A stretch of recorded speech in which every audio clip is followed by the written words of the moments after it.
Comenzamos una nueva edición de Café Financiero con toda la información necesaria para cuidar tu dinero. Ya me acompaña Pablo Vilacqua. ¿Qué tal, Pablo? ¿Cómo andás? Muy bien. Hoy vamos a hablar, ¿no?, de los seguros de mala praxis profesional. Sí, vamos a tratar de aclarar un poquito la cobertura. Muy bien, perfecto. Bueno, Melina Manfredi, ¿qué tal? ¿Cómo andás? Hola, Ale, ¿cómo estás? Con Melina vamos a hablar de un tema sumamente importante en este momento, de tasas de interés por las nubes. ¿Cuáles son, no, Meli, las entidades que más y menos te cobran cuando no pagas todo el saldo de tu tarjeta de crédito al vencimiento? Así es, una información importante para el bolsillo. Efectivamente. Y en este otro costado me aguarda José Ignacio Vano. ¿Qué tal, José? Hola, ¿Cómo andás? ¿Qué tal? ¿Todo Gracias bien? por estar aquí. Un gusto. Bueno, con José vamos a repasar lo sucedido en estos últimos días en los mercados de capitales. Bastante. Muy bien. Y en el último bloque se va a sumar el economista Fabio Rodríguez para analizar las principales noticias económicas de estos últimos días. Quédate con nosotros, hacemos una breve pausa y en instantes estamos nuevamente con vos.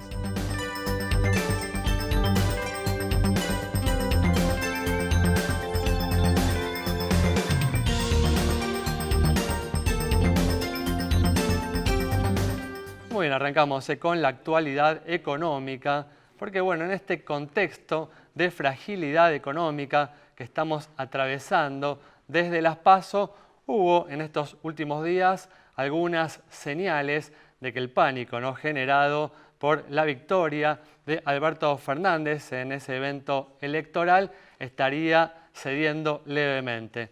Por un lado, ¿no, Meli? Se ha registrado el primer aumento de los depósitos en dólares desde justamente las PASO, un aumento diario, y vinculado con esto también viene disminuyendo, ¿no?, el ritmo de la caída de las reservas internacionales del Banco Central. ¿Es así? Sí, Ale, el viernes pasado se dio el primer aumento de depósitos en dólares. Fue un aumento circunstancial diario de apenas 16 millones y respondió básicamente al pago de un alete que se abonó en las últimas horas de la tarde. Sin embargo, ya los datos al lunes indican una nueva baja, de todos modos muy morigerada respecto de los picos de salidas de 1.100 millones de dólares. Sí, de los primeros días, ¿no?, luego de las elecciones PASO. Exacto. Y también después del anuncio de las restricciones cambiarias, ¿no? Tal cual, las restricciones, el cepo, bueno, algo bueno tenía que tener y es que modificó el ritmo de salida y lo bajó bastante, alrededor de 100 millones por día, 150 según cada jornada. Y algo similar está pasando con reservas. Las reservas estaban saliendo también, muchísimas reservas para venta de divisas al contado y también por la salida de depósitos, y eso se fue morigerando en los últimos días hasta estar en torno a los 100 millones de caídas diarias. De todos modos, desde las elecciones PASO, el Banco Central perdió 10.000 millones de reservas. Es muchísimo. Una cifra muy importante, tal cual. Tal cual. Bueno, otro dato positivo, ¿no?, que se ha dado en estos últimos días es que el Banco Central ha podido bajar la tasa de interés que paga por las LELIQs, este instrumento que utiliza para regular la cantidad de dinero. Día tras día los bancos están mostrando una predisposición a renovar los vencimientos de las LELIQs que tienen en sus carteras. Hay que decir de todas formas que la tasa continúa, ¿no? Por las nubes se ha reducido del 86 al 83%, pero algo es algo. Sí, por supuesto, eso es positivo. Ahora, uno de los temas que creo que también estaría bueno de desarrollar es que hay una falta de mecanismo de transmisión de estas tasas al público, porque justamente plazos fijos no ajustaron al 70 y pico de tasa, digamos, para seguir con las tasas de LELIQs, y después las letras, con algunas medidas que se tomaron de reprogramar el pago de LECAPs en pesos, más fondos comunes de inversión que invertían en esas letras. O sea, letras, plazos fijos y fondos comunes de inversión son los mecanismos que día a día el pequeño ahorrista es lo que más elige para dejar sus pesos. Y todos estos, algunos estuvieron en problemas por las medidas que tomó el Tesoro sobre la reprogramación, y otros todavía no llegaron a marcar esa suba que sí se mostró en las tasas del LELIQ. Yo creo que el efecto de una tasa alta se va a notar mucho más o se notaría mucho más como impacto en el mercado financiero cuando haya más mecanismos de transmisión que todavía que se desarmaron mucho. Es cierto, José, ¿no?, que en algún momento el Banco Central había tomado medidas para aceitar ese mecanismo de transmisión y se había logrado cerrar la brecha, ¿no?, entre la tasa de interés de la LELIQ y la tasa de interés de los plazos fijos, Sí. pero con este pánico posterior a las PASO justamente no fue tan aceitado. Hubo una reacción de la tasa de los plazos fijos, pero no se dio la misma magnitud que el aumento de la tasa de las LELIQ. Sí, una de las medidas positivas que se había tomado es estos plazos fijos portátiles. ¿Te acordás que vos podías, todavía lo podés hacer? Podés hacer plazo fijo en cualquier lugar, en cualquier banco, digamos, sin necesidad de tener cuenta ahí. Entonces eso hacía que aumentó el nivel de competencia dentro del sistema bancario, porque vos muy fácil podés ir a hacer un plazo fijo en cualquier lugar y eso mejoró, achicó la brecha. Sí, esa fue una buena entre medida y está disponible desde ya para Sí. los ahorristas, ¿no? Sí. Muy bien, bueno, vamos a seguir hablando de estas cuestiones en los próximos minutos, pero ahora, como les prometí en la apertura, vamos a comenzar a hablar de los seguros de mala praxis profesional, este instrumento, ¿no?, que tienen a su disposición los profesionales para protegerse contra la posibilidad de provocar algún daño, ¿no?, en el ejercicio de su actividad. Exacto, más conocido como el seguro para médicos o ingenieros y arquitectos. Claro, el más difundido Es el más de mala praxis difundido, médica, ¿no? exacto, mala praxis médica. También son los que están más expuestos, ¿no?, por el ejercicio de su profesión, ¿no? Digamos, sí, porque tenés mayor riesgo permanentemente, ¿no? Sí, sí, o sea, que pueden así atribuir una muerte, digamos, por un error o obviamente una Sí, no, mala esta acción, ¿no? póliza cubre eso, ¿no? Son los errores o omisiones, básicamente. Y lo que es importante es entender cómo funciona, que son esas cosas que uno termina llamando siempre la letra chica, pero en realidad son condiciones distintas a las pólizas que uno conoce. Lo que en el mercado se conoce habitualmente, la gente está acostumbrada a usar, son las pólizas por ocurrencia. O sea, sucede un siniestro, voy a la compañía de seguros, lo denuncio y me pagan. En cambio, las de mala praxis se conocen con el nombre de reclamos hechos. Esto hace que el siniestro se configura cuando llega el reclamo específicamente, no cuando sucedió el hecho que generó el daño, ¿no? O sea, y lo importante que se tiene que tener en cuenta que el médico o el profesional debe tener póliza en el momento en que recibe el reclamo y debió tener póliza en el momento en que ocurrió el hecho que generó ese reclamo posible, ¿no? Un tema importante. Y los plazos son largos, entonces quien contrata una póliza hoy debe continuarla, no puede descontinuar el seguro. Más aún si siente que puede haber, ¿no?, estado involucrado en un siniestro. Sí, en la mayoría de los casos puede haber una conciencia de que pudo haber sucedido algo. Hay veces que no, que un olvido, un descuido, o en arquitectura o escribanía puede suceder algo que no se advirtió y que después con el tiempo deriva en un reclamo. Bueno, esta póliza atiende no solamente las indemnizaciones, sino también los gastos por defensa. Claro, ¿Tá? un tema también importante. Muy importante, por eso se debe prestar mucha atención a la suma asegurada. Si la suma asegurada es chica, no alcanza. Debe ser una suma asegurada razonable para poder atender tanto la defensa como una posterior pago de indemnización. Lo más importante es que quien contrata esta póliza haga todas las preguntas necesarias para que después suceda un siniestro, que tenga que buscar la respuesta y el acompañamiento de la compañía y por no haber preguntado todo, cometa errores en el momento que tiene que presentar el reclamo. Bueno, importante también destacar, Pablo, que esto está disponible no solo para médicos, ¿no?, que son los que por ahí tienen mayor conciencia aseguradora, ¿no? Claro, no, está abierto para muchas profesiones. ¿Vos dónde ves siniestralidad, además de la medicina? Y se puede presentar en escribanías o en áreas de ingeniería, se producen siniestros y a veces con mayor frecuencia de lo que uno piensa. Muy bien, perfecto. Bueno, con esta información cerramos este bloque.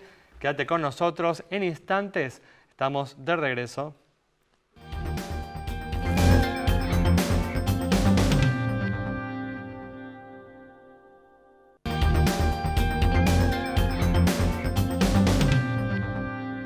Muy bien, arrancamos un nuevo bloque con una noticia que nos ha dejado el día de hoy, la decisión del gobierno de dejar sin efecto el congelamiento del precio de la nafta, José. Sí, viene de un tema internacional en realidad, no solo es un tema local, ¿no? Como ustedes saben, el domingo pasado el ataque que hubo con drones, aviones tripulados, ¿no? Los cuadricópteros, esos chiquititos, digamos, con drones que hubo sobre una refinería de petróleo en Arabia Saudita, que fue mayúsculo, porque Arabia Saudita es el principal productor mundial, y esta es la principal planta de Arabia Saudita, y eso significó que la oferta de petróleo a nivel global caiga 5% de la noche a la mañana. Claro. Es muchísimo para un mercado de semejante tamaño. Impactó en el precio internacional, ¿no? Impactó muy fuertemente en el precio, lo vimos el día lunes, subió 14% el petróleo Brent, recortó bastante martes, hoy está el petróleo arriba de $63.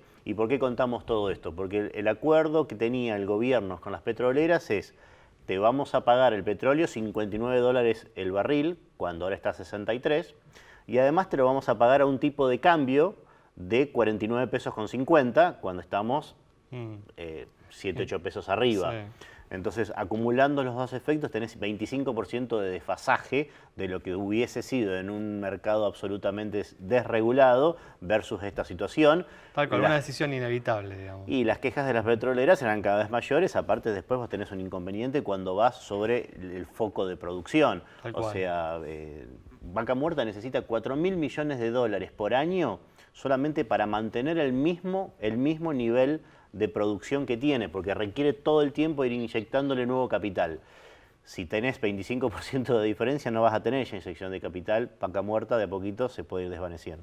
Muy bien, esto obviamente es un golpe al bolsillo de los consumidores, pero una oportunidad seguramente para algunos inversores. Veremos el viernes, ¿no?, si esto plantea alguna oportunidad para aprovechar, ¿no? Claro.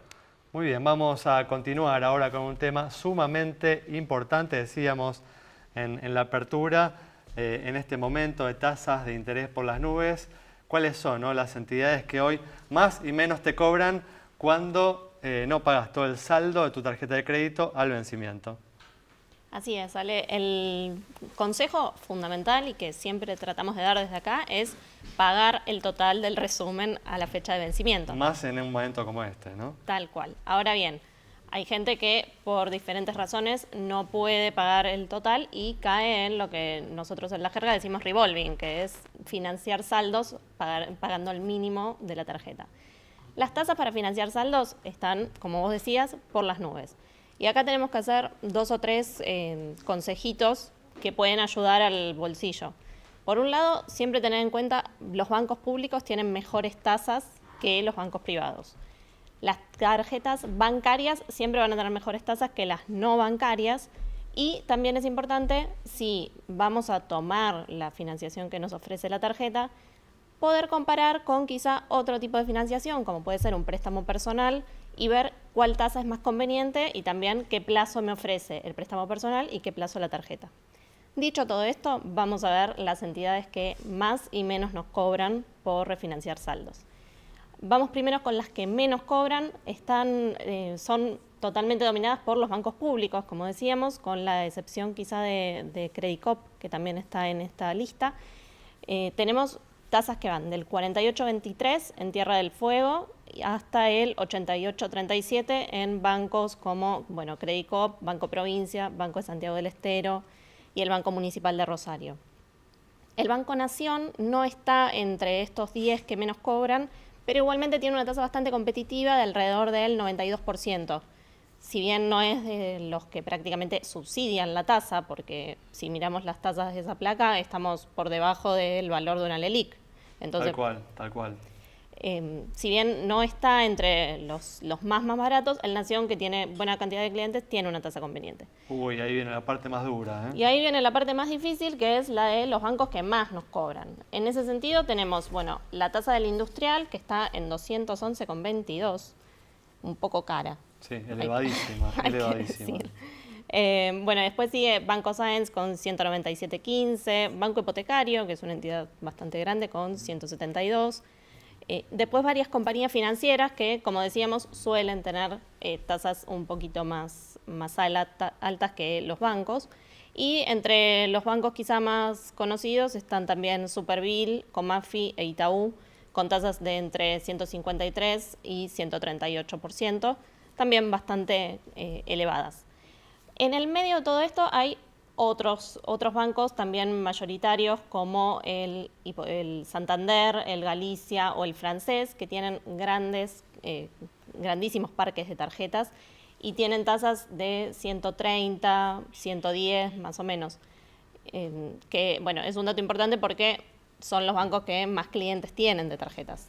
Muy bien, perfecto. Bueno, mucho cuidado entonces al momento de usar la tarjeta de crédito y si no te queda otra que usarla, ten en cuenta estas importantes diferencias que hay entre las distintas entidades del mercado local. Y con esta información cerramos este bloque. Quédate con nosotros. Al regreso vamos a estar dialogando con el economista Fabio Rodríguez.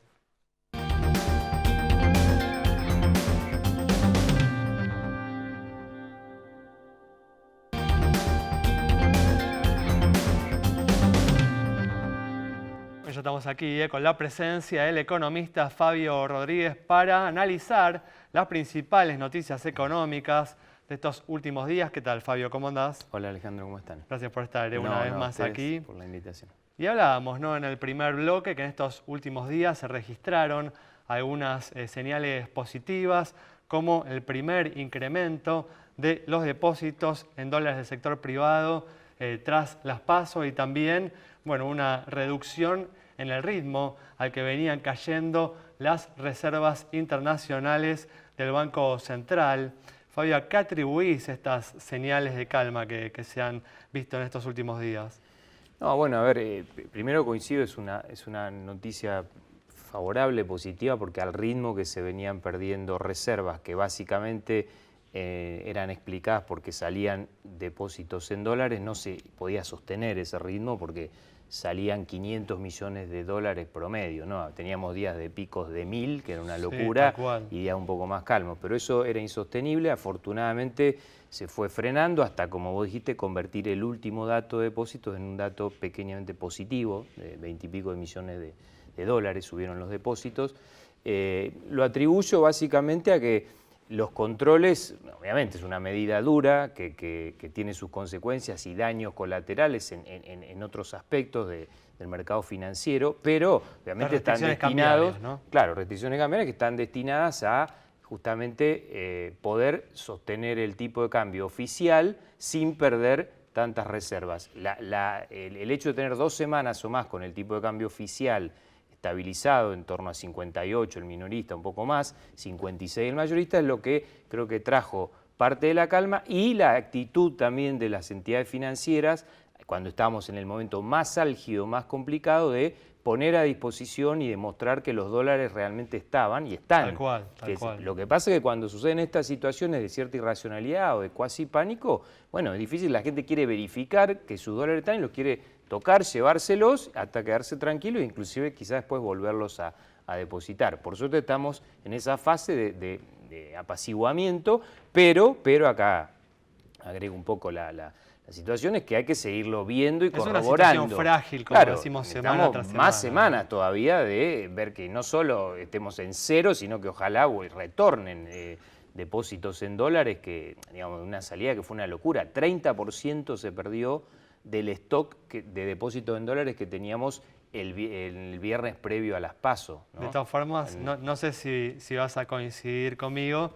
Yo creo que ya no depende de este gobierno lograr, ¿no?, ese golpe de confianza. No, un golpe, por supuesto, más general, para más que fuerte, vuelvan los depósitos, pero, ¿no? Para no, que la gente... pero digo, poder seguir manteniendo esta situación precaria, aunque sea de frágil estabilidad, que coincido, Alejandro, no se va a poder tener una situación de fondo porque justamente estamos en la paradoja de una situación, una transición que es a los tumbos, porque no aparece y no creo que aparezca un escenario que sea cooperativo en esta transición. Tal cual. Donde, salgamos de la situación actual. La situación actual, el gobierno está gestionando solo la crisis que se tiene en lo financiero, en lo cambiario, y la oposición está tácticamente y estratégicamente en una situación donde no le conviene adelantar, ni siquiera insinuar ni medidas, ni instrumentos, ni políticas, ni nombres, o sea, ni elenco para gobernar. Entonces, eso genera esta situación muy particular, ¿no?